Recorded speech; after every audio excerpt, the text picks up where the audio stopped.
نبی کون ہوتا ہے؟ نبی کی بنیادی صفت یہی ہے کہ وہ سچ ہوتا ہے، حق گو ہوتا ہے، سچا ہوتا ہے۔ تو سچا سچ لے کر اپنے اللہ کی طرف سے آتا ہے، تو اس سچ کو ہم قبول کر کے اس کے امتی بنتے ہیں، اس پر ایمان لاتے ہیں۔ جی نہیں چاہتا کہ اس کی نافرمانی کریں، لیکن ان نفس کی قوت سے ہم مجبور ہوتے ہیں، اس کی اصلاح نہیں ہوتی۔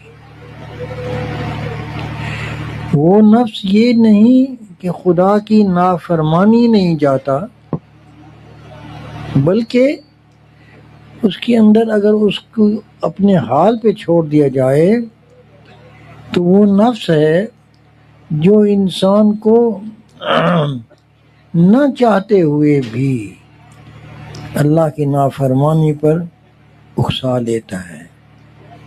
کیوں؟ اس کی دوستی شیطان سے ہوتی ہے۔